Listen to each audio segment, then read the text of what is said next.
шинэ хар хорон хотоо дагаад аялал жуулчлалын салбар хөгжих үнэхээр боломж байгааг бол сая манай хар хорон хотын захирагчийн илтгэлээр одоо харагдаж байна.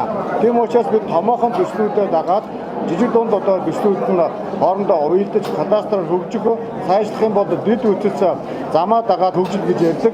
Тийм учраас энэ хангаан бүсэд аялал жуулчлал дагсан бүс нутаг хөгжил нь бол байх нь тодорхой юм а гэдэг дээр олон хүмүүс санд нэглээ. Мөн хангаан бүсэд манай аж ахуйгаараа улстай гуравт ордог.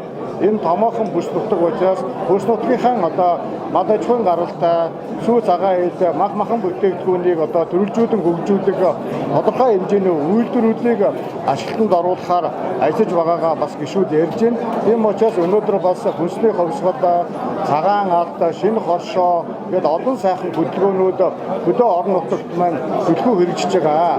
Тэгээ энэ хөдөлгөөнүүдийг цааш нь улам идэвхжүүлэх бүсийн хөгжлийн хүрээнд орон нутагт хүнсний ховсголын 2 дугаар үе шатыг хэрэгжүүлэх мөн жижиг дунд үйлдвэрлэлийг дэмжих сан, хөдөлмөрийн хэрэглээг дэмжих сан, хошоодыг дэмжих сан, нутаг орны хөгжлийн сан тэгээд дамжуулан энэ хүнсний ховсгол хөдөлгөөний 2 дугаар үе шатыг хүртэл хэрэгжүүлэх боломжтойг нутгийн баялаг бүтээгчид, үндэсний үйлдвэрлэгчид, нутгийн удирдлагууд бас сандаан хэлж байна. Тийм болохоор бид бүхний цаашдаа хийх ажил маань энэ гарсан сайхан сандлууд маань энэ бүсийн зөвлөлийн үндсэн хуралдаанд танилцуулагдаж сайхан ажлыг болно гэдэг найдаж байна.